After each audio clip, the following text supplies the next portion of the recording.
4.15 총선 전망. 역사적인 4.15 총선이 드디어 5일이 남았다. 오늘부터는 여론조사를 하더라도 발표가 금지되는 깜깜이 선거기간이 시작되는 날이다. 이해찬 더불당 대표는 9일 과반 승리를 거론했다.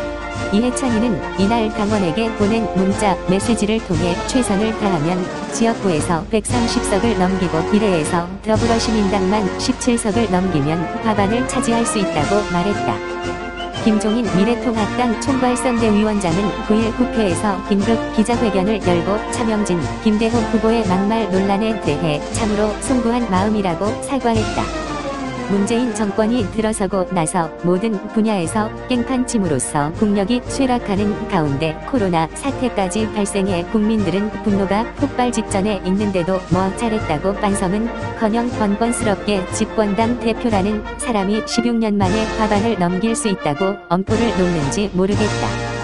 편향된 언론에 의한 여론조사에 의해 경제폭망, 코로나 사태에도 불구하고 문재인 지지도가 오히려 상승하고 집권 여당이 승리하는 것으로 나타나는 것에 대해 자유우파 국민들은 가슴이 터질 것 같은 실망과 분노로 밤잠을 못 자고 있는 것이 사실이다.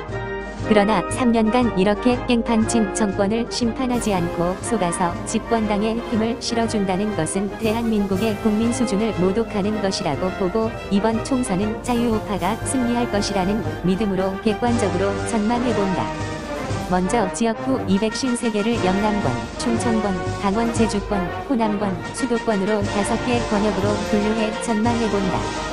미래통합당이 영남권에서 최소 확보할 수 있는 의석은 영남권 총 65석 중에서 지난 총선에서 48석을 획득한 것으로 보아 최소 58석을 전망해보고 충청권 28석 중 지난 총선에서 14석을 획득한 것으로 보아 최소 15석을 전망해보고 강원 제주권 11석 중 지난 총선에서 5석을 획득한 것으로 보아 최소 7석을 전망해보고 호남권 28석 중 지난 총선에서는 2석을 획득했으나 이번은 제로로 전망해 수도권을 제외한 지방 4개 권역을 합하면 80석을 전망해볼 수 있다.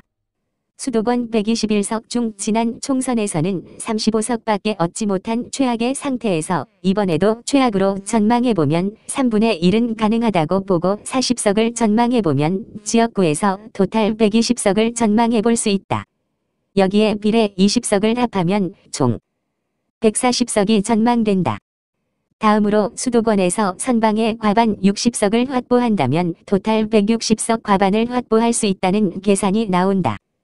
자유우파 국민들이여 실망하지 말고 자신감을 가지고 반드시 투표에 참여하여 무도하고 사악한 문재인 주사파 정권을 심판합시다. 험글 이호근 방송